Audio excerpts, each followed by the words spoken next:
This episode is brought to you by Progressive Insurance. Fiscally responsible, financial geniuses, monetary magicians. These are things people say about drivers who switch their car insurance to Progressive and save hundreds. Visit progressive.com to see if you could save. Progressive Casualty Insurance Company and Affiliates. Potential savings will vary, not available in all states or situations. This episode is brought to you by LifeLock. It's tax season, and we're all a bit tired of numbers. But here's one you need to hear. $16.5 billion. That's how much the IRS flagged for possible identity fraud last year. Now here's a good number. 100 million. That's how many data points LifeLock monitors every second. If your identity is stolen, they'll fix it, guaranteed. Save up to 40% your first year at LifeLock.com/podcast. Terms apply.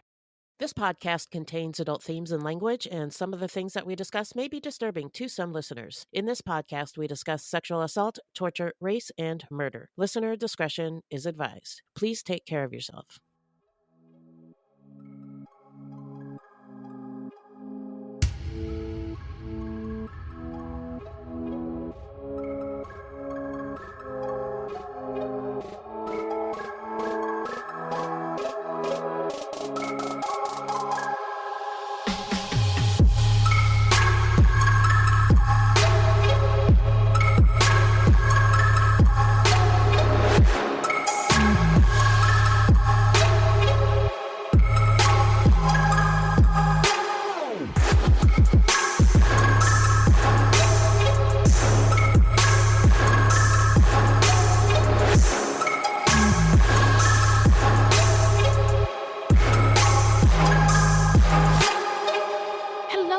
And welcome to Fruitloops. Buiti binafi and bienvenidos, bitches. Thank you so much for listening. Yeah. Fruitloops is a podcast about true crimes committed by people of color and those who are othered and the victims, because there are, believe it or not, systems, institutions, and patterns in society that gatekeep this information. But we're going to give it to you straight, no chaser. The truth is, we're all capable of doing very shitty stuff. Yep. And all victims deserve to have their stories told. These crimes rarely get any public attention because, in the simplest of terms, the news is racist. Allegedly.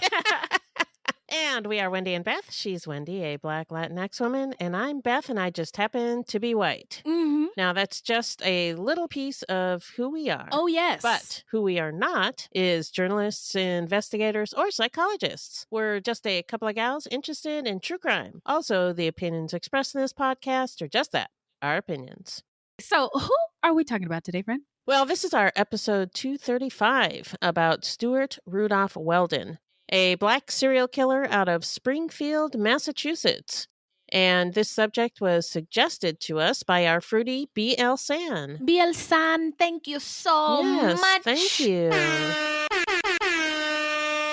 You get an air horn. Yeah. Because you're responsible for this whole episode. You're awesome. Yeah. B.L. Now, to be clear, B.L. San did not commit any of the crimes. No, B.L. San no, simply no. suggested it. Yes. And here we are, and we thank you. Yep. So before we get into it, how you doing?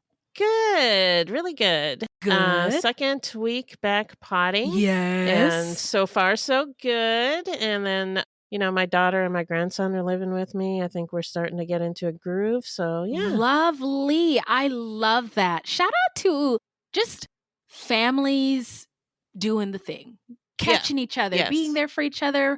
Actually, this past weekend went to a baby shower in North Carolina to visit family. And oh, wow. I've always told my kids, we have a big family. You might not know it because we don't live close to them, but there's thousands of us. Wow. And so we went to this baby shower, and there was over 100 people there, easy. Holy cow, at a baby shower? We were related to everybody, but 3 of them. Oh my God. Wow. Yeah. So my kids have all these cousins that they didn't realize that they have. And I don't know if maybe if you have a big family and you have, or family that lives far away, when we were kids, we would meet our cousins. We probably met when we were babies, but we met again when we had the consciousness to see these new people, right, who are familiar strangers. Yeah. Which is weird. And so it was really wild to see my kids' faces and their demeanor in the setting of familiar strangers. And it's cool because now my cousins are like my best friends. And back in the day, it was like, who are these people? But now they're my best friends. Also, summer is here. Yep. And I have a peach tree, Beth. You do? And this is the first year that the peaches came. There were so many peaches, the tree was leaning. Oh my God. That is so awesome. Wow. I know. I love peaches. So guess what? Are you going to do something with those peaches? I did. You know what I did? Oh, you did? I made a peach cobbler. And I don't cook, Beth. Oh. I don't know how to make things. But you made it? But I did. And right on. It turned out okay. It was great. I think the whipped cream and ice cream saved the day. But I made peach cobbler. That's awesome. Congratulations. I'm going to give myself a hip-hop air horn. So, yeah, summer is here. And yes, it is. I'm loving it. Let's get into some listener letters, shall we? All right. Well, hello, angels. Thank you. Yeah. What's in the bag, Wendy? Wait a minute. I never get to do this part. Okay, I know. so You get to do it this time. So we got an Instagram DM from @Squishbug, and thank you @Squishbug for this. Squishbug said, "Hi there. I started listening to your podcast last year, and I'm finally caught up. I love your facts and your banter. I have learned so much and appreciate all the hard work you put into the show. I especially love that you stopped saying thoughts and prayers and changed it to love and light. I would cringe every time you said it." And that's a shame. I cringed too when I realized that that's what it sounded like, and I stopped. Right. That's why we stopped. So Squishbug went on to say, politicians have turned that phrase meaningless. Yeah, that's a shame. Yeah, it is a shame, and we recognized it. So thank you for recognizing the work. But I appreciate recognizing that we recognized it. recognizing the recognizing. Yes, exactly. And, exactly.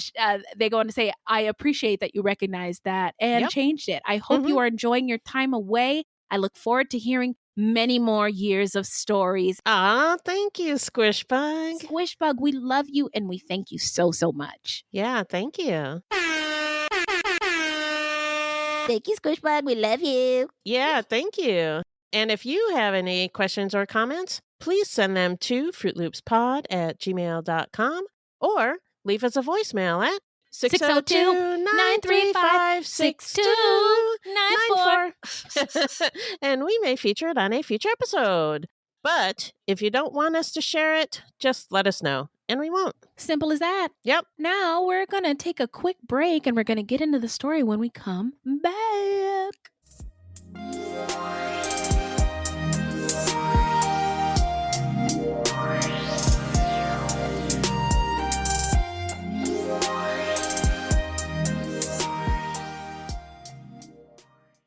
Hi, I'm Matt Harris. Seton Tucker and I host the podcast Impact of Influence, which for 2 years covered in depth Alec Murdaugh, who was eventually convicted in 2023 of murdering his wife Maggie and son Paul. That story continues to evolve, and we will cover that. Plus, we will tell you stories of other true crime events that have happened in the South. Please join us on Impact of Influence. And give us a follow on the Impact of Influence Facebook page. The truth about the Haditha massacre has been covered up, but not anymore. I know you know what happened. They went into houses and killed women and children. What are you thinking? What a mess. U.S. Marines murdered innocent civilians in cold blood. And at the center of it all is 25-year-old Sergeant Frank Wuderick. And me. Murder in House 2. A new podcast from Crowd Network. We are back from our break, and we were just having a raucous of a time. But we're back into the story here. Yep. Remind us, Beth, who is our subject today?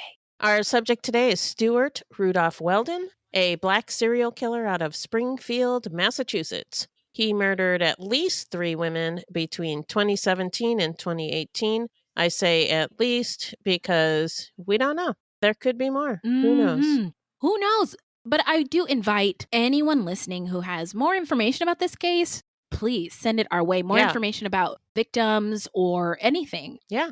We would love to have more information. Yep. Nobody has been like, well, actually, people say TMI all the time, but not with this. Yeah. So we're going to get into the love and light section of our show where we just acknowledge that true crime is true for somebody. People really did lose their lives. People were harmed, and there are communities and loved ones still affected by this case. Yeah. So love and light to the victims, and their names are America Jordan Canales Leiden, 34, Ernestine Ryans, 47, Kayla Jean Escalante, 27.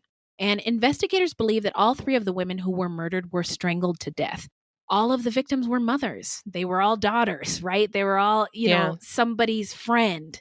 And so again, love and light to the victims we named, and also love and light to the unnamed surviving victims as well. Yeah. So let's get on into the setting. Take us there, Beth.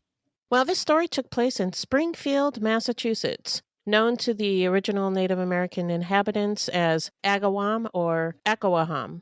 These native people, known by the tribal name of Agawam, engaged in regular trade and diplomacy with other indigenous people, most notably the Quabog to the east, the Podunk to the south, the Waranoco to the west, and the Nonotuck, Pocumtuck, and Sokoke to the north. Thank you for all of that knowledge. I love it when we say the names of the tribes. Names of the tribes. Because indigenous people are still here, you know, thriving and trying to survive and maintain their culture. Sometimes we'd never heard of these people before. But I guarantee you, when I see these names on a street sign or a name of a town or something, I get excited when I see like, oh, I just heard that on a podcast. You know what I mean? And the connections that we make. Right. Agawam Plantation was established in 1636 at the junction of the Agawam and Connecticut rivers for the purpose of establishing a trading post by a Puritan fur trader named William Pynchon. At the time, it was the northernmost settlement of the Connecticut colony. However, after 4 years, the settlement defected from Connecticut and later joined with the Massachusetts Bay Colony. In 1641, the town was incorporated and renamed Springfield in honor of Pynchon's English birthplace. I have a bone to pick with Springfield, the word Springfield, and it's the Simpsons' fault. Because every time you would watch The Simpsons and they would say, oh, it's Springfield, it's located right here, they'd always, every time, bleep out which Springfield in America on the map it was. Yeah. Did you know that? I did not know that, but I know they use Springfield because there's a lot of Springfields. There's so many Springfields. Yeah. And it makes sense now as an adult. You don't want to leave any Springfields out. But I was always bothered. Which Springfield are the Simpsons in, and when can we go visit them? Anyway, I digress. Back to the story. Sorry. Springfield flourished after its founding, operating as a trading post surrounded by numerous colonial farmsteads. But as a result, the nearby Native American tribes were displaced, and by the late 17th century, they had been confined to a palisaded fort on Long Hill. During King Philip's War, a pan-tribal effort to expel the colonists from New England, a successful Native American attack on Springfield destroyed the settlement. After being rebuilt, Springfield's prosperity waned for the next 100 years. I heard through somebody somewhere that there was an Indian chief somewhere that said America would be a thing that came and went. Yeah, I vaguely remember that as well. Yeah. But they were wrong. Well, are they? Well, they didn't understand how many white people there were. Yeah, but if you think about it, the state of the world today. Yeah. Right? Yeah. Colonialism and imperialism are not in vogue at all anymore. True. You know what I mean? And so Kara Swisher's book says it was capitalism the whole time. The call was coming from inside the house the whole time. Sort of. And so I've been thinking about that a lot, especially lately when the world seems so fucked up. Messed up. Yeah. Yeah. But in 1777, right after 1776, Revolutionary War leaders, referring to Springfield, Revolutionary War leaders made the town a national armory to store weapons, And in 1795, it began manufacturing muskets. Later, the American Civil War brought to Springfield, quote, intense and concentrated prosperity, unquote. And the town manufactured nearly all of the Union Army's small arms. Wow, that's nuts. That is nuts. But I mean, Yeah, I didn't know that. Yeah, did not know that. The Springfield Armory attracted generations of skilled laborers to the city, making it the United States' longtime center for precision manufacturing. And the armory was still making small arms until 1968, when it was controversially closed down amid the Vietnam War. That's so interesting that the controversy surrounding making additional weapons. Yeah. And it comes up a lot, especially lately. And I just think of, do we need to keep making that kind of stuff anymore? Probably not. Apparently. So from this point onward, precision manufacturing companies, which had long provided Springfield's economic base, left the city for places with lower taxes. But during this time of decline, Springfield lost relatively few residents. They just love Which Springfield is so much. How good? Is it really that great? Well, that is unusual. Yeah. Usually the story is they lose their manufacturing plants or whatever And then it is. everybody leaves. And everybody leaves, yeah. But no. The exodus of wealthy and middle class, mostly Caucasians, to surrounding suburbs was compensated for by an influx of Latinx immigrants. Once a primarily Caucasian city with a steady 15% Black minority, Springfield is now evenly split between Caucasians and Latinx residents. Oh, that's interesting. That's an interesting shift in the population. Yeah. In addition to the influx of Latinos, Springfield is one of the most populous East Coast cities for Vietnamese immigrants. I have more knowledge. Didn't know that. The 2010 census also indicated a substantial increase in Springfield's LGBTQ plus population, likely catalyzed by Massachusetts' 2004 decision to legalize gay marriage. And in 2010, Springfield ranked 10th among all U.S. cities with a 5.69 same-sex couples per thousand or per capita. Wow. And San Francisco's number 1. So Springfield is second. And that... No, it's not second. It was 10th. ranked 10th. Okay. Still. In 2010. That's so a I don't win. know. We don't know what But happened still, since, but that's news I like But to that's read. pretty cool. Yeah. I'm smiling after I read instead of crumpling up papers and throwing things. And throwing it across the room or in somebody's face. Yes. Yep. Yeah. The city of Springfield is also known as the birthplace of basketball. Oh. In 1891, James Naismith, a theology graduate, invented the sport at the YMCA International Training School, now known as Springfield College, to fill in the gap between football and baseball seasons. Yeah, it was a game designed for children. And now people make millions of dollars. But both amateur and professional basketball are an integral part of Springfield's culture today.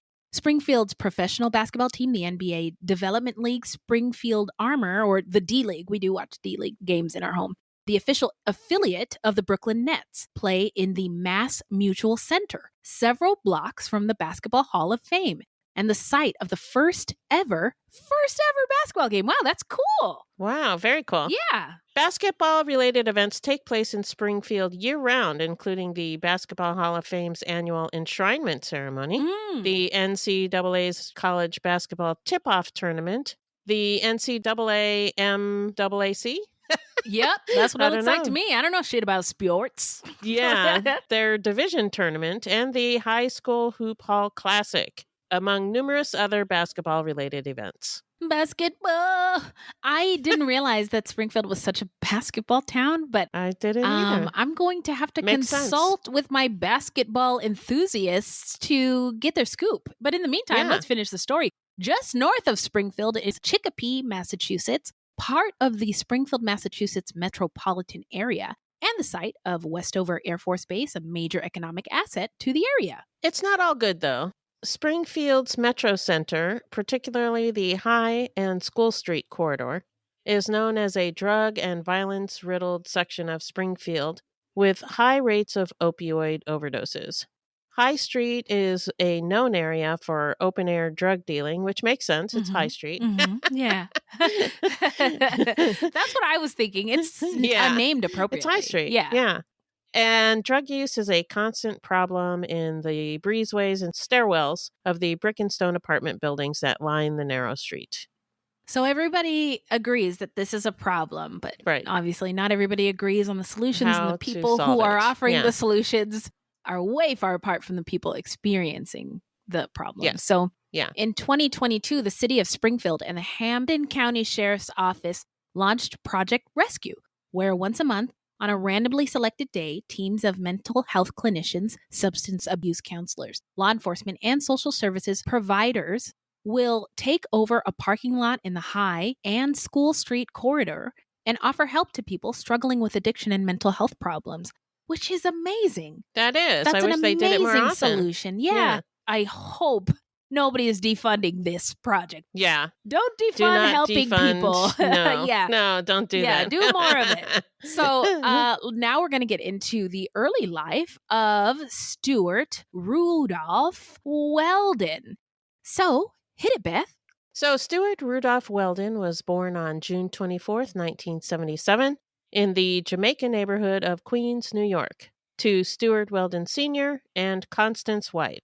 We don't know much about his early life, but as a child, he and his family moved to Montclair, New Jersey, a wealthy suburb of New York City. I just wonder if it was it wealthy in the 70s or 80s when they moved? I'm just posing the question to the universe because I'm wondering about that. I don't recall specifically where I got this information, so it might have been from a story about him, or it could have been from history, like Encyclopedia Britannica or something like that. Oh, okay. So I don't know for sure. Okay. That's my roundabout, long-winded answer to your question, which is I don't know. Well, guess what? It's perfectly acceptable. I'll take it. I'll take it and eat it all up, and I won't leave any crumbs. Thank you, Beth, for that answer. I appreciate it. It was something I was curious about given the economic constraints on African Americans in America and their ability to move and live places. But we have covered some stories about people who have had money and lived in, wealthier neighborhoods. So it's not outside of the realm of possibility. You are absolutely right. Thanks, Beth. I'm glad we had this talk. So, Stewart's father died when he was a teenager. That's rough. Yeah, that is definitely a big T trauma that will stay with you. So some of his friends said that afterwards his mother spoiled him. By that, they may mean that she had difficulty disciplining him. He was described by some members of his family as having a kind heart, but said that he struggled with mental health and substance abuse issues. Yeah, so his dad died when he was a teenager. That's rough. That'll fuck you up. Mm-hmm. Teenagers might act out after that. Oh, yeah. As a single mom who just lost her husband. Yeah.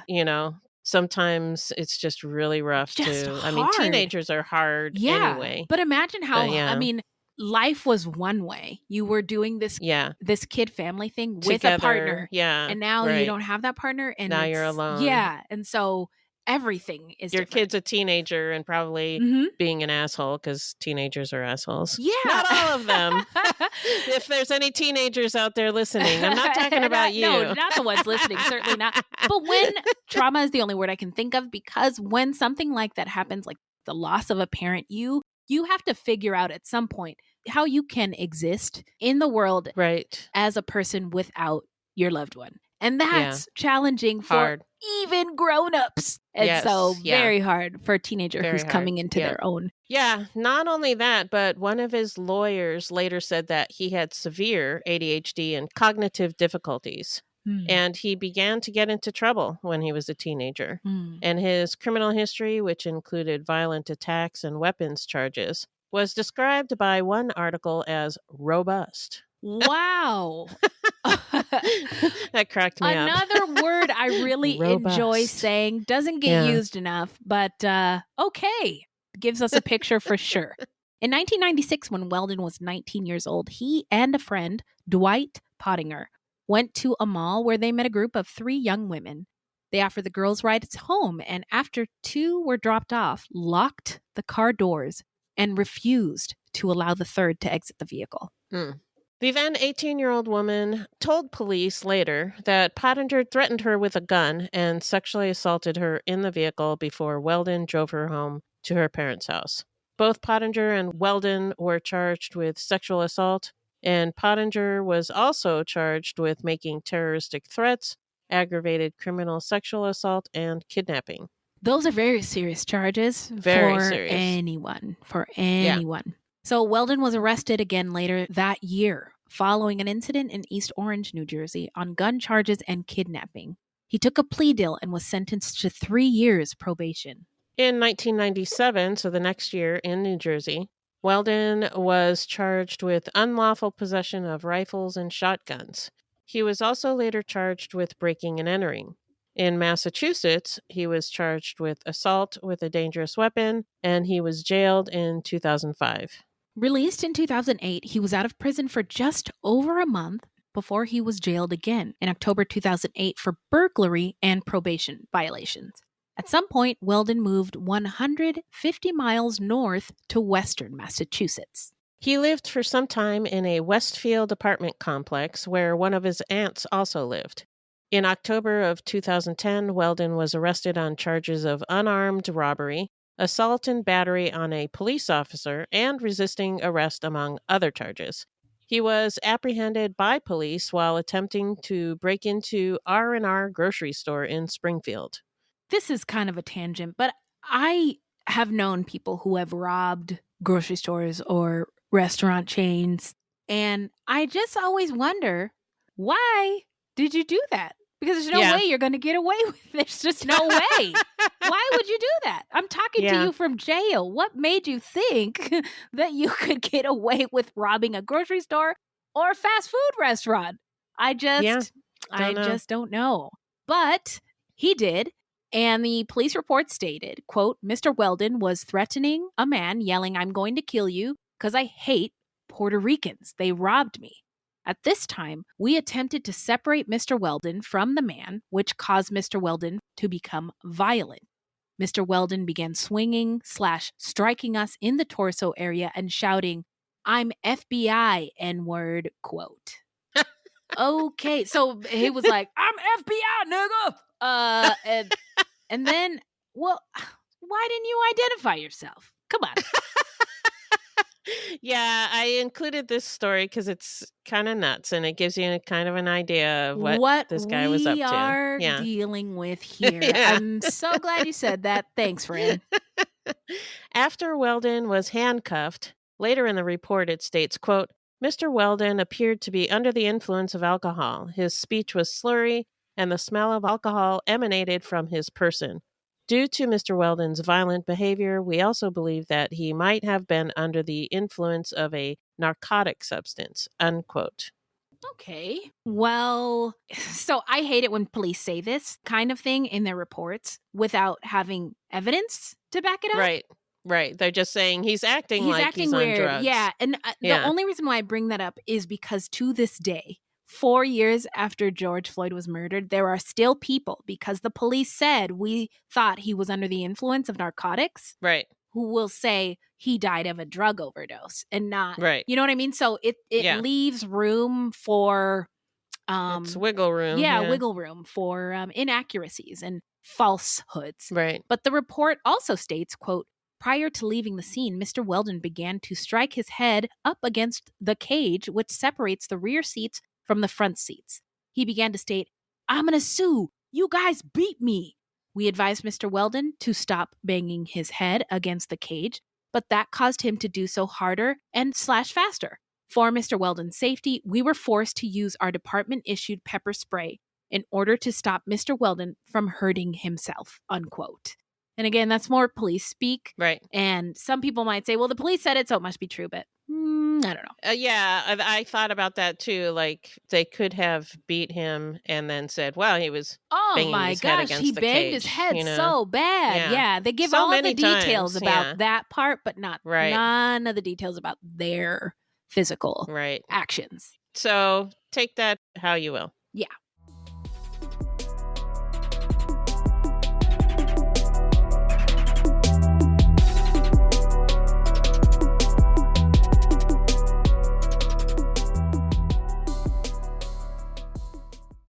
Hey, podcast listeners, I'm Paul Brandis introducing my podcast, Countdown to Dallas.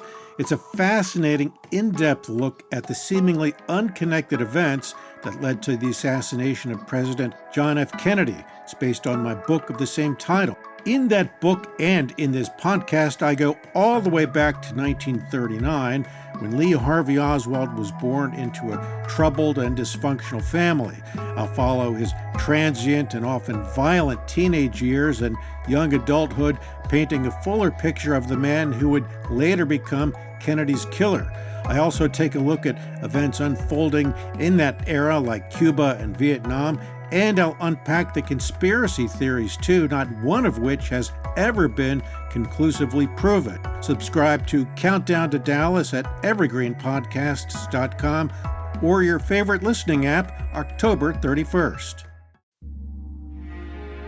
Ohio is a land of mystery, from missing shipwrecks and lost treasure beneath her surface to strange phenomenon slicing through her skies. From myths that have evolved around historic events and people, to the unsolved murders and disappearances that keep her communities wondering what happened. Find Ohio Mysteries on your favorite podcast app, and let's explore the inexplicable. OhioMysteries.com.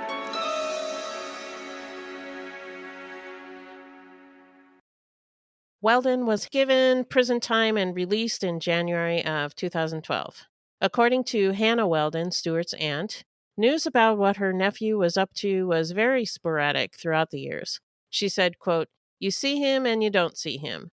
The majority of that side of the family, they all stayed in jail. There was nothing we could do," unquote. I get her frustration. We're reading the quote, but I can hear the frustration in her words. Yeah, like, he wasn't here. You know, I'm sure Auntie tried to provide him with a stable, safe home. And when she saw that he was beyond her capacity to help or her ability to help. Yeah. That's really frustrating. Yeah. That is just frustrating. Yeah. So it's been reported that Weldon made money through dealing drugs and went by the name Jersey. Ayo. So he was known to be abusive towards his girlfriend. Not good. More than one person attempted to intervene on her behalf, but she asked them to stop because, quote, "it would only make things worse for her," unquote. A previous girlfriend of Weldon's, a resident of New Jersey, said that she took her son and ran from Weldon, alleging that he attempted to kill both her and their child. Weldon's family said he struggled with mental health problems for decades and that he'd been off his meds for a long time. So between 2002 and 2017, Weldon was arrested 16 different times and was charged with 68 different offenses. Now, I see that and also hear what Beth just said. This is somebody who needs help bad. Yeah. But in the meantime, he's not getting it and people around him are getting harmed. Right. So he moved to Springfield in 2016 after his mother, Constance White, purchased a 3-bedroom bungalow on Page Boulevard in the city's East Springfield neighborhood. On October 14th, 2017, Weldon was arrested again in Springfield near Forest Park after he was accused of attacking a woman on the street. While being taken into custody, he reportedly resisted officers, allegedly biting one officer on the leg during the struggle. Whoa! Yeah. He had 8 charges related to the attack and resisting arrest. Weldon's mother posted bail in early December, and he went back to the house on Page Boulevard to live with his longtime girlfriend and their daughter. So it's his daughter and his girlfriend's daughter. Although his mother owned the home, we are unsure if she also lived there. So now let's hop on into the timeline. Hit it, Beth! Weldon has been described as a chronic crack cocaine user, and at methadone clinics in drug-afflicted neighborhoods of Springfield and Chicopee, Weldon had a reputation for being erratic and violent. Though many people on High Street at the methadone clinics knew Weldon or the 3 women, it is not known how Weldon met them. America Canales Leiden, Kayla Escalante, and Weldon all frequented High Street. South Congregational Church at the end of High Street serves 200 free meals over several days each week, and the pastor there, Reverend Tom Gerstenlauer, said that America and Kayla were regulars at one time. According to Viraj Mahida, owner of Cottage Street Liquors, Weldon patronized his store daily. and the three women were also regular customers. According to Mahida, Weldon stopped in several times a day to buy natural ice beer by the can, often with his girlfriend. Natty Ice. Natty Ice! Oh my God! Oh my God. You said those words and like a flood of really embarrassing memories hit the forefront of my brain. Oh my God. Yeah, Natty Ice. Thanks, Beth. You're welcome. Anytime. I must say, though, I think that my adventures with Natty Ice and Beth, like if we were friends back then, would have been so different. Oh, they would have been epic. They would have been amazing. I mean, there would be banners and movies made about it. We would be the Thelma and Louise of Natty Ice.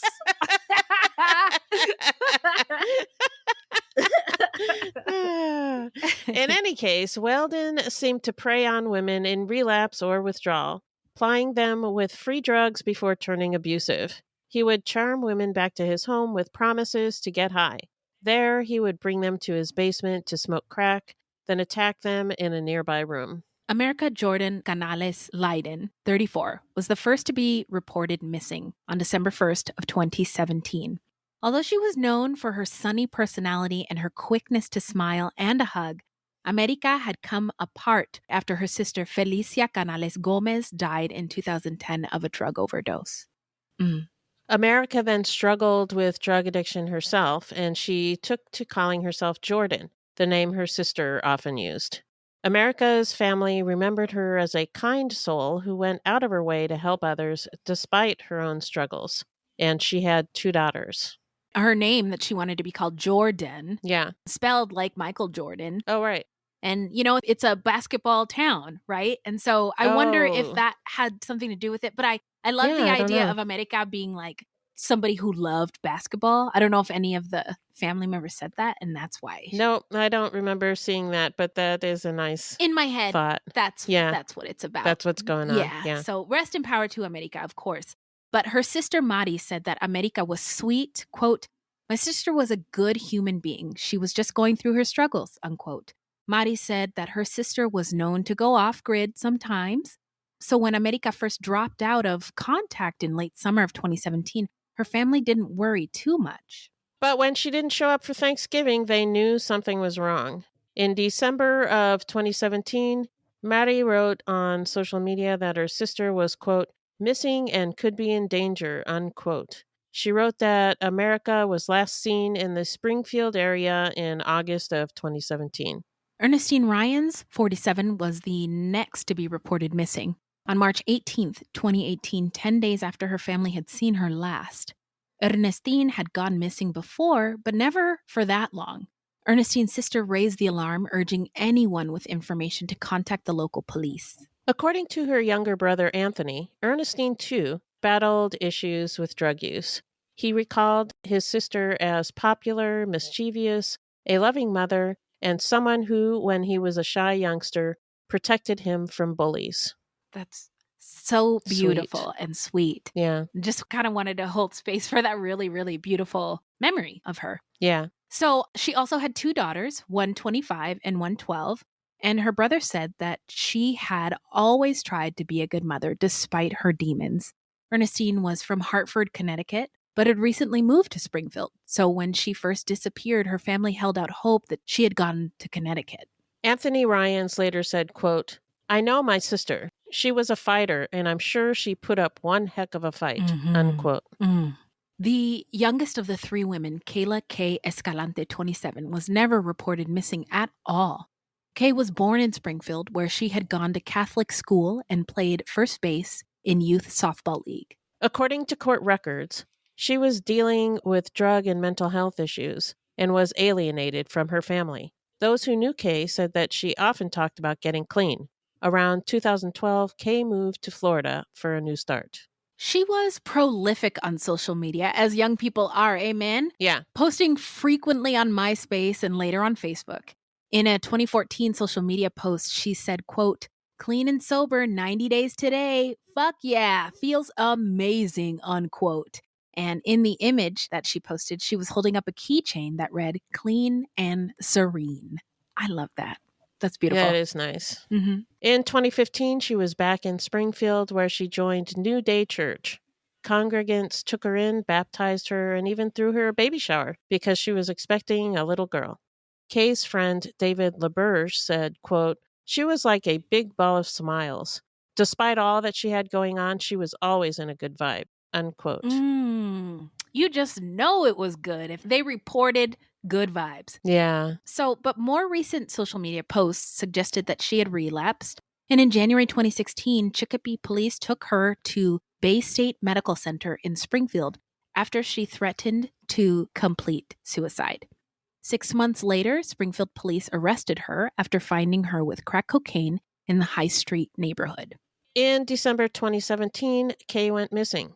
One of her last photos shows her smiling while holding her little girl in her arms. So now we're going to move on to the investigation and arrest part of the show. And with this case, in early 2018, Weldon, who was now 40, had around 20 cases against him, 3 of which were still open. After his arrest in October 2017 for attacking police officers, he was released on bond with pre-trial conditions, which included home confinement with a GPS monitoring device and a ban on driving. Weldon missed a meeting with his probation officer on February 12, 2018. He then cut off and discarded his GPS monitoring device, and a warrant was issued for his arrest, which they had to have known where he lived. Of course. I mean, they could just go to his house. But I believe that is state property. By the way, this is a culture corner on the system. So they make you pay for this monitoring device. Right. And pay to maintain it. Right. But it's not yours. It's the state's. So if you tamper with it, you will go back to jail, and you will probably also get fined for damaging the device. Right. But I'm just saying, they put out a warrant for his arrest. They could have just gone and arrested him, but they didn't. They could have, but by then, who knows where he was if he cut it off? Did they even look? Oh, okay. That's what I'm saying. Oh, okay. Okay, got it. You know, I was listening to the post of us last week, and there was something I kept saying. But then you kept saying, but we don't know. And then I was like, yeah, we don't know. But also, I didn't appreciate it at the time, but you were trying to get me to move on, which I think you're doing now. I don't even remember that. It's okay. No, I think we were just misunderstanding each other. Is what I'm thinking. Yeah. But I love it when those moments happen, and it's happening again. And I'm gonna just but say, we don't know. We don't know. We don't know. Beth is right. We don't know, but we do know on May 27th, 2018, at around 11:15 p.m., while Weldon was driving in his Nissan Altima. By the way, that's a very black car. Springfield. I don't know why. I didn't know that. I don't know why, but a lot of black people drive Nissans. They like Nissans. It's a reliable, not American car. Yeah, Nissans are good cars. It's a reliable, not American car, and it's less expensive than a Toyota or a Tesla. So a lot of black people drive them. And then they trick them out. But anyway, so Springfield police pulled him over for a broken taillight. But when the officers exited their cruiser to speak with him, Weldon just took off. He then led police on a high-speed, wrong-way chase, which ended when he smashed into a police cruiser and nearly ran over one of the officers. Oh. Weldon violently resisted arrest, kicking at an officer's legs and elbowing another in the chest and shoulders. The officers sprayed him with pepper spray to bring him under control, and he was arrested. He likes that pepper spray. He seems to have a lot more encounters with it than the average bear. Yes, yes. But I will also say, I mean, he knew what prison was like. I'm sure he didn't want to go back. Yeah, he did not want to go. I'm sure he didn't want to go back. Yeah, that's why all this happened. Yeah. So police recovered 2 knives from his pockets. They also found a 25-year-old woman in the car with severe injuries. What? The woman, who was the mother of at least one of his children, told police that Weldon had been holding her against her will for a month, and that he tortured and raped her, beating her with a hammer and a copper pipe and his fists. Wow. Wow. Yeah. Police said in their report she showed signs of prolonged abuse. She had suffered several stab wounds, had marks from being hit with a blunt object, and she had a possible fractured jaw and a leg infection. Oh! The injured woman thanked police for saving her life, telling officers that she believed that Weldon was going to kill her. And he probably was. He probably was. Statistically, those numbers are not good if Not you're in good, this yeah. situation. Yeah. And she was taken to the hospital. They really did save her life. Yeah. So Weldon was arrested and held without bail. He was initially charged with 1 count of kidnapping, 1 count of sexual assault, and a traffic-related offense. After the case became public, a second woman came forward, telling police Weldon had attacked her. She said that he had offered her a ride home in February, but then drove her to his home on Page Boulevard and tried to drag her inside as she fought his advances. The woman escaped, she said, after another woman intervened. 3 days later, on May 30th, which would have been Kay Escalante's 27th birthday, Weldon's mother, Constance White, called 911 to report a, quote, rancid smell and an unusual amount of flies, unquote, in the home on Page Boulevard, which she owned. And this is why I'm not sure if she lived there.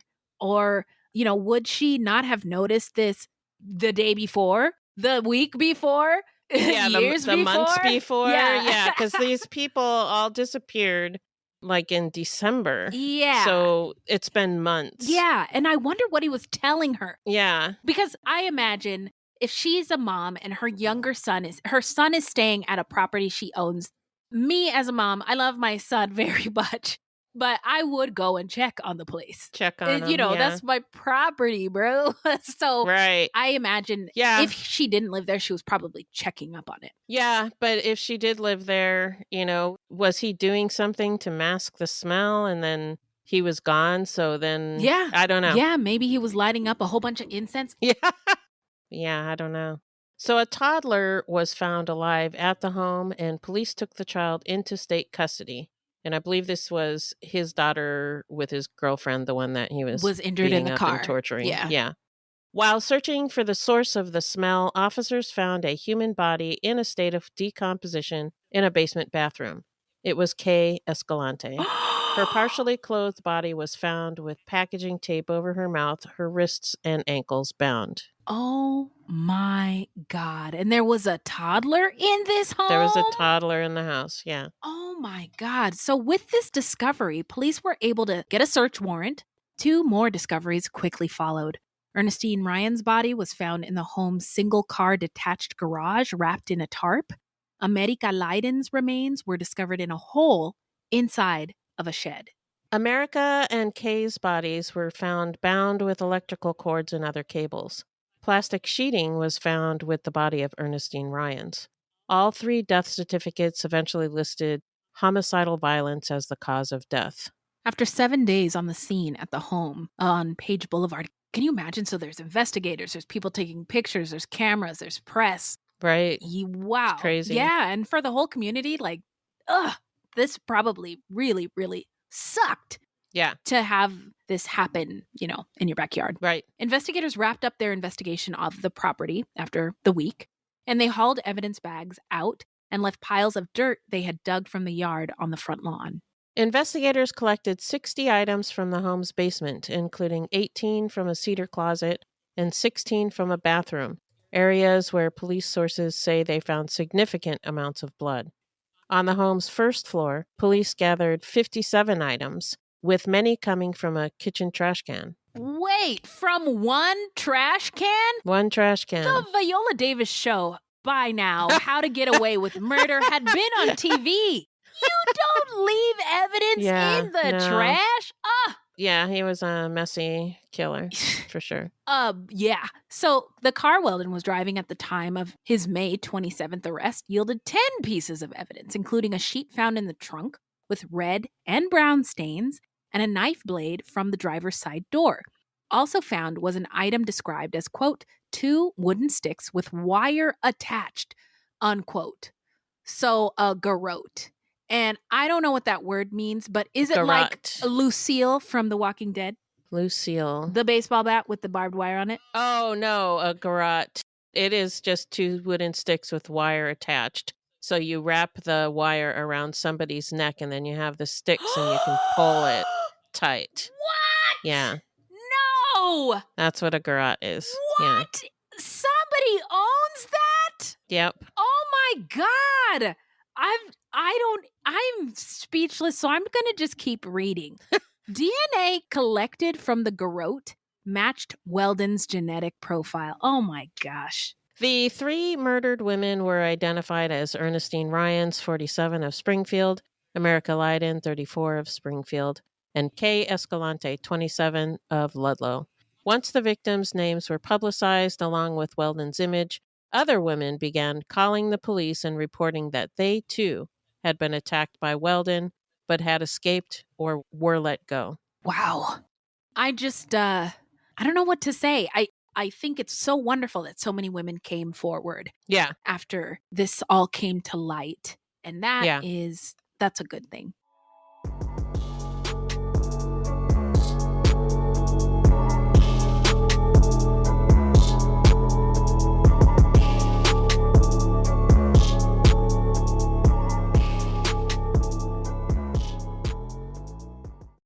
Hello, this is Gary Chahot welcoming you to check out the French History Podcast. Our main show covers the history of France from the first humans until present. If you liked Mike Duncan's The History of Rome and wanted a similar program covering the land of beauty, culture, and love, we are exactly that. We also host world-renowned scholars who have delivered guest episodes on their specialties, including 18th century pirates, revolutionary booksellers in 20th century Paris, the special friendship between the Marquis de Lafayette and Thomas Jefferson, and numerous others. Learn what you love and listen to the French History Podcast today.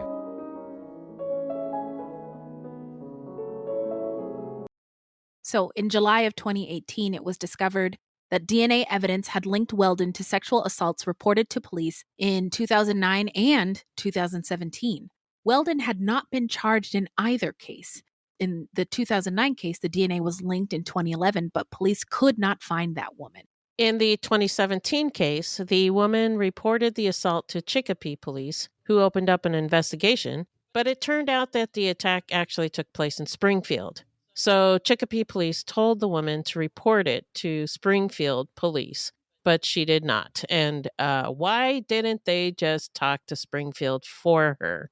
And Jesus Christ. Yeah, this, They really treat victims poorly. Let the police misconduct bells begin ringing. Yeah. Because, yeah. Yeah, that sucks. Mm-hmm. When DNA evidence came back linking Weldon to the attack, Chicopee police contacted Springfield, who had no open cases. Right. So they did nothing. Yeah. And if I hadn't said it yet, I'm going to say it now. These were messy ass hoes. Yeah. So now let's get into the trial, and I'm going to hit it. Okay. Weldon's family said that they were shocked by the news of bodies found in and around the Springfield home. Teresa Jenkins, Weldon's aunt, said, quote, "We just can't believe it because he does have a kind heart. He really does when he's, Stewart," unquote. And yeah, I don't know. I mean, I guess. Do we need to say anything else? That's it. That's it. Yeah. On August 16th, 2018, more than 2 months after his arrest, Weldon was indicted on 52 charges. The indictment also listed additional victims who were allegedly raped, kidnapped, strangled, or assaulted, identified only by their initials. 52 indictments is a lot. But I know somebody who has more. Who's got more. So the indictment included 3 counts of first-degree murder, 8 counts of strangulation, 9 counts of aggravated rape, 2 counts of rape, 5 counts of aggravated kidnapping, and 4 counts of kidnapping.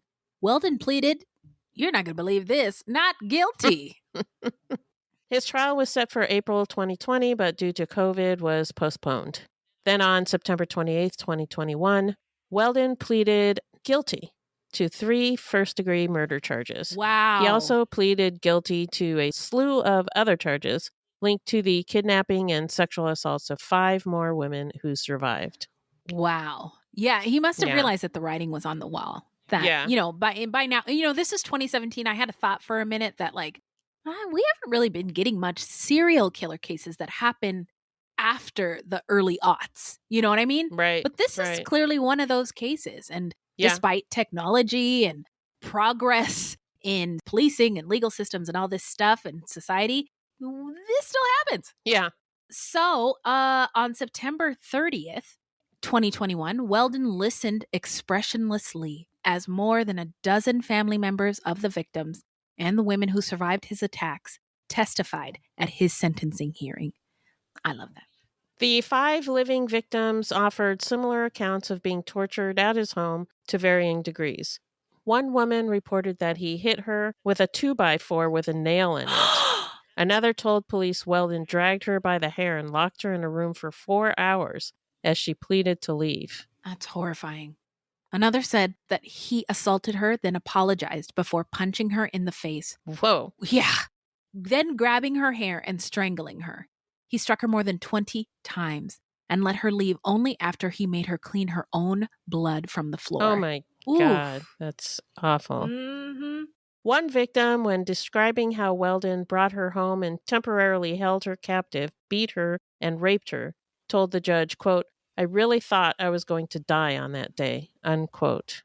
Kayla's mother, Lori Escalante, told the judge she was heartbroken over losing her daughter and also knowing that her granddaughter wouldn't remember her mother.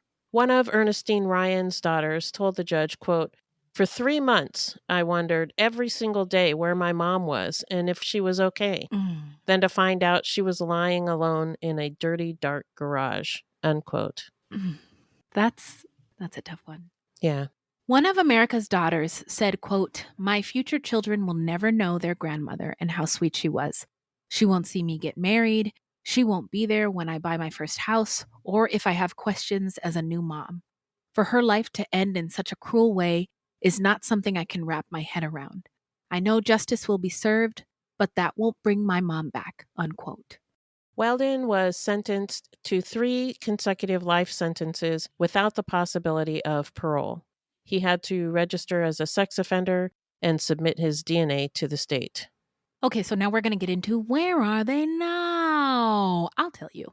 Weldon is currently serving his time at Old Colony Correctional Center in Bridgewater, Massachusetts. Services for Ernestine Ryans were held in Bloomfield, Connecticut.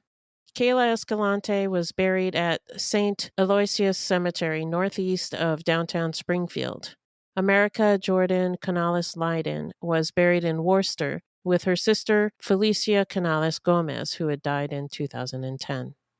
So now we're going to get into our takes. What do you think about this case, Beth? So it sounds like he had ADHD and some cognitive deficits, according to his lawyer. Right. He was born in 1977, and people didn't really understand ADHD back then. Actually, people still don't really understand it. Yeah, I'll say. Kids with ADHD are often punished more than kids without ADHD. Mm-hmm. They also often don't respond the same way to punishment. They respond negatively, like it's not helpful. Yeah. Especially if you're doing harsh punishments. I don't know if he got harsh punishments, but, Yeah. it's possible. It's possible. Mm-hmm. Yeah. But we don't know. We don't know. We Beth. don't know. We don't know. Also, kids with ADHD also struggle with executive functioning, and they're years behind their neurotypical peers in brain development. And like I said, punishments often have the opposite effect on ADHD kids, and they just feel shame, like they're intrinsically bad. Yeah. I'm sure it also makes them feel incredibly angry and they act out. I don't know for sure if this is the case with Weldon, but I wouldn't be surprised if it was. Yeah, I agree. I also think that, kids who are neurodivergent or people who are neurodivergent, the ones who do make it through the school system and realize the strengths that they had to develop while enduring it because of their neurodivergence. I love stories like that about people who triumph in spite of, even though this or that. Right. And it's just too bad that did not happen to Stewart Rudolph Weldon. It's also too bad that it didn't happen for his victims. Yeah. Because we don't know a lot about them growing up or anything like that, but they ended up in difficult positions dealing and struggling with substances. Right. And I know that for adults with ADHD, there's a lot of people in my support groups who didn't get diagnosed until they were adults. Yeah. And it was illuminating and life-changing to understand that your brain works like that if you have ADHD, and to be able to use that knowledge to be well and not continue to suffer and cause harm to the people around you. Yeah. I also think that it sounded like, from what the auntie said, that there was a part of his family with just people who had been institutionalized in and out of jail. And so when you have in your midst, or you're being raised by folks who've been chewed up and spit out by systems and institutions, and then you on top of that have mental illness. Yeah. I just wonder about your chances of winning in a society like ours. It's rough. I started researching this case by watching the sentencing hearing. That was my first take. And I was actually really, really glad that I don't usually start cases researching that way. Yeah. But I was really glad that I did, because I got to really see the impact of the people who were willing to share statements, particularly that one daughter who said she's never going to see me get married or buy a house, or no, my kids really aren't going to sad. know her. That was devastating. And Weldon did a lot of damage to so many hearts and families and communities. And his actions were so callous, without any regard for human life. Yeah. It just escalated after that big trauma where he lost his dad and he was a young person acting out without language to verbalize or communicate what he was feeling inside. Yeah. Never got help, escalated, and it went from the things on the rap sheet that are less consequential to sexual assault, and eventually taking the lives of people. And when I was researching this case, found a stat that 99% of rapists won't get any time. No time at all. What? Yeah. Oh my God. But if you think about it, think about all the rapes that happen behind closed doors and people can't report them because of fear, whatever reason, So I don't know how true that statistic is, but it did blow me away to hear it. And I think that it is remarkable that he was caught. I also think it was really amazing that so many women or victims came forward after he was caught. And so I'm just trying to find the silver linings in this case. Yeah. Because it's just sad. It's just sad. Horrible. Yeah. Yeah. The women who were in relationship with him, who were also his victims of intimate partner abuse, and that one woman who said the police saved her life when they captured him or arrested him. And I'm always in my head hearing the naysayers who are like, why didn't she leave? We've talked about how women, Black women or women of color or women who are in compromised positions, meaning they are with somebody who has traditionally been harmed really badly by the state, or historically the cards are stacked against them, and you don't want to report that one bad thing that was done to you at the hands of that person because it could be worse. Right. And so I understand the fear and the, what is that? When you're not sure or and afraid to do something. I can't think of the word, but I understand that. And the hesitancy. Yeah. So I just, there's probably people listening to this who are like, he could have been caught a long time ago if those women would have come forward. But there's a lot of reasons why they didn't. Well, yeah. And also, especially if they were sex workers, they were probably like, yeah, the police aren't going to do anything anyway. So yeah, sex workers or women who were in relationship with him, who probably the women who were in the relationships with him. Right. That's what I mean. Yeah. Okay. Yeah. Sorry, I was thinking about there was 8 women who came forward and said that he attacked them. Yeah. And also, fuck this guy, because I also feel like he probably attacked and hunted. I can't think of a better word than hunted. Went out and sought women who were vulnerable, either sex workers or with substance abuse problems. Also, women who were walking down the street and needed a ride. Yeah. There was one woman who she needed a ride. Yeah. And he just took advantage of people. And I I don't like this guy. I wish he had, I don't like this guy because, I mean, I don't like this guy at all. It's almost at every turn. It's worse. It's worse. He's running from police. Oh no, there's an injured woman in the car. Oh my God. Yeah. So we go to his house. Yeah.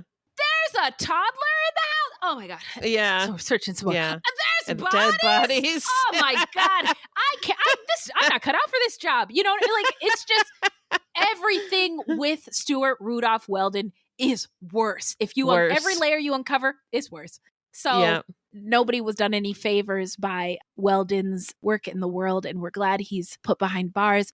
Again, love and light to anybody who was affected by this case. And if you have any thoughts after listening to us tell the story and share our thoughts, let us know what you think. You know where to find us. Yeah. So now we're going to get to how not to get murdered. All right. So you want to know something?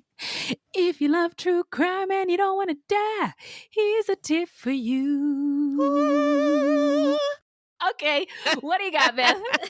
This segment is not intended to be victim blaming. We thought of this segment because I read somewhere that a lot of people listen to true crime because they want to know what they can do to be safer. This is not meant to blame the victims. It's just learning from other people's experiences. Just a couple quick things. Head on a swivel. Look out for each other. Yeah. But I did come across a tip on Instagram from @BusyToddler. And @BusyToddler is a mom. Okay. This tip I thought was fire.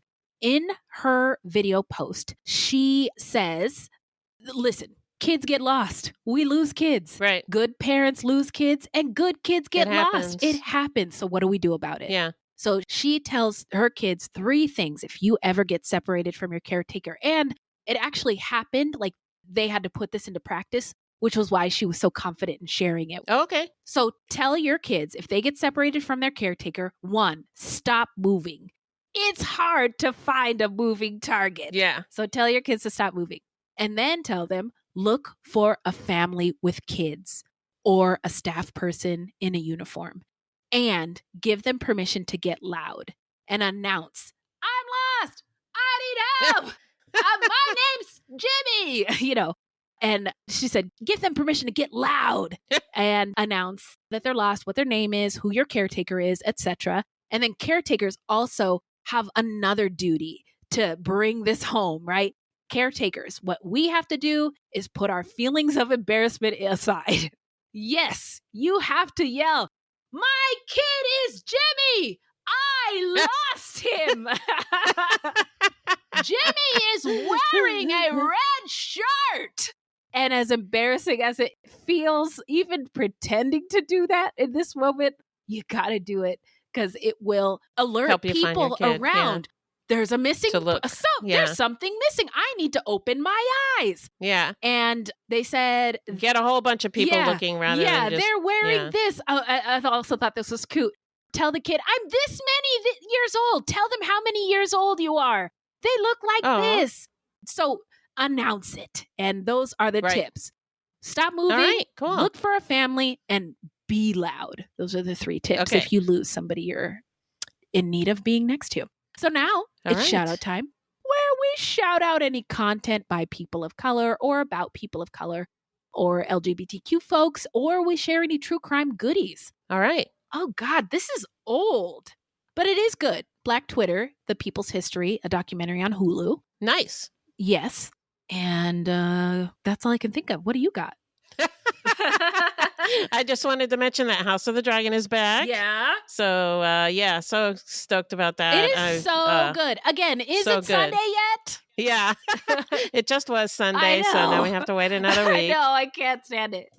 And then Black Barbie on Netflix. Have you watched it? I haven't, but I will. Can you tell me if it's good? So I haven't finished it yet, but what I've seen is good. So, yeah. Okay. It's really, really interesting. Yeah. Especially, well, I'm not Black, so I don't know how a Black woman would view it. Understood. But as a white person, like just thinking about the fact that there were no Black dolls. Yeah. Yeah. I knew that. Yeah. I knew that. Yeah. But just seeing that and seeing women talk about when they were growing up and how they had white dolls and, I found it interesting. And it makes you think. I mean, I will never turn down a good documentary if I get to learn about somebody else's experience or life. Exactly.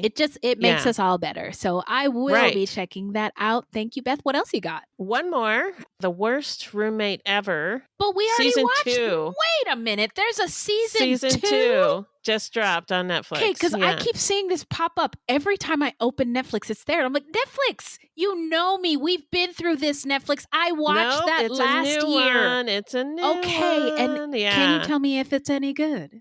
It's good. Yeah, it's good. It's good. Okay, so to recap those shout outs, the Black Twitter documentary, it's 3 parts. It's on Hulu. It's pretty good. House of the Dragon is back. Don't ask us to do anything on Sunday. We'll be watching it on Max. And also Black Barbie on Netflix. And Worst Roommate Ever, season 2, y'all. Season 2 of Worst Roommate Ever is on Netflix. Yep. And, oh my, that's the end of the show. That's the end of the episode. Yeah, that's it. Beth, where can the people find us? Our website is fruitloopspod.com, and we use Fruit Loops Pod for all of our social media. The footnotes for each episode can be found on our website. Plus, check it out for the different ways that you can support the show. Also, join us on Patreon, where we have literally hundreds of hours of bonus content. You can also support us by supporting our sponsors or by giving us a 5-star review. 5 stars only, please. Also, don't forget to subscribe. That's right. Now, listen close. This is a weekly podcast, and new episodes drop every Thursday. So until next time, look alive, y'all. It's crazy out there.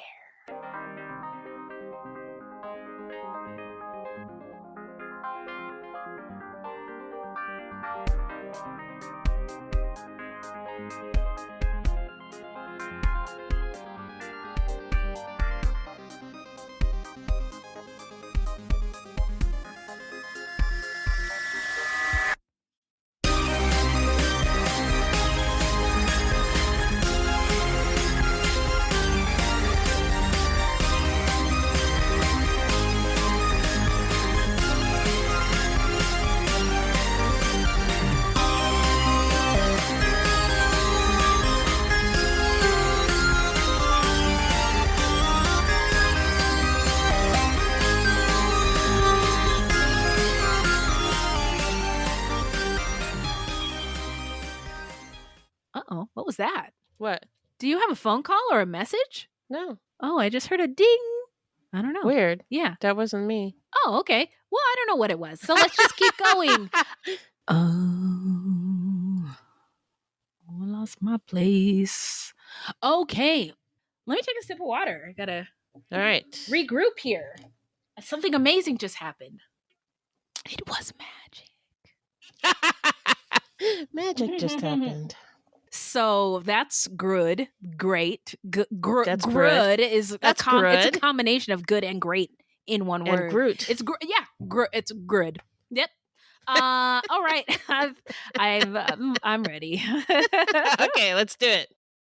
Another one. Oh, wrong button. Sorry. I made Peach Cobbler. That's Oh, awesome. so Congratulations. I'm going to give myself a hip hop air horn.